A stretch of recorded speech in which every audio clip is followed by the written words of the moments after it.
If you're enjoying some spring break sun right now, we hope you're making the most of it. Because back here in southeast Wisconsin, Ranger athletics continue to roll right along.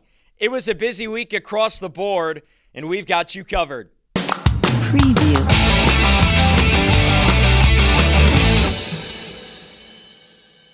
I'm Dominic Liacani, and you're watching the Parkside Press Pass, powered by El Camino Kitchen.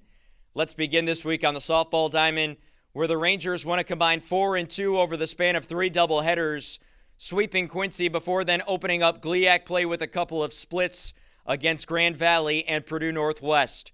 Our story begins last Thursday in Quincy, Illinois, where the Rangers dominated behind their pitching. Holly Lowenberg spun a 2-hit shutout in Game 1, and Casey Joe Vermette followed it up with the 18th ever no-hitter in program history in Game 2, striking out a career-best 14.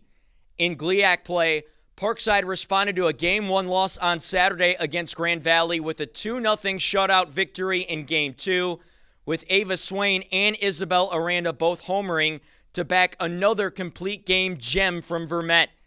And against PNW on Wednesday, the offense erupted for 15 runs in Game 1, highlighted by Maddie Hernandez's 3-run homer, while Isabel Aranda put together a monster day with 9 RBIs and 4 extra base hits across the doubleheader.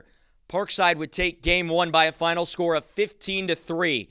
And to cap it all off, Casey Joe Vermette was named GLIAC Pitcher of the Week for the first time in her career after going 2-0 last week with 2 complete game shutouts and 22 strikeouts in the span of 14 innings. Parkside now sits at 11-15 overall and 2-2 in GLIAC play, and will head to Michigan this weekend for doubleheaders against Wayne State and Saginaw Valley State.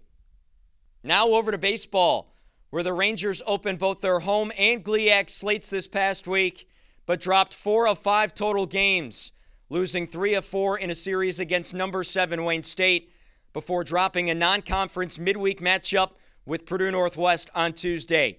The lone bright spot of the week came on Sunday on a cool and windy day at Simmons Field, where the Rangers avoided a sweep with a 5-1 win over the 7th-ranked Warriors.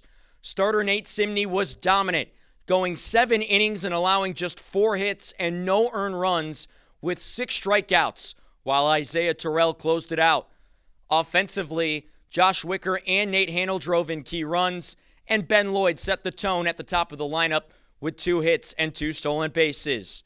The Rangers now head back on the road this weekend for a 4-game GLIAC series at Saginaw Valley State in University Center. And finally, we hit the links with men's golf, who turned in one of its best performances in program history down at the Findlay Spring Invite. The Rangers finished 9th as a team with a 54-hole score of plus 11, the 3rd lowest team score in program history.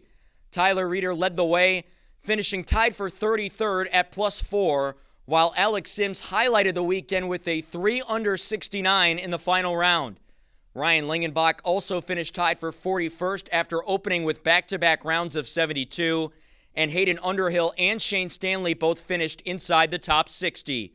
The Rangers will be back in action March 30th and 31st at the Flyers Spring Invitational.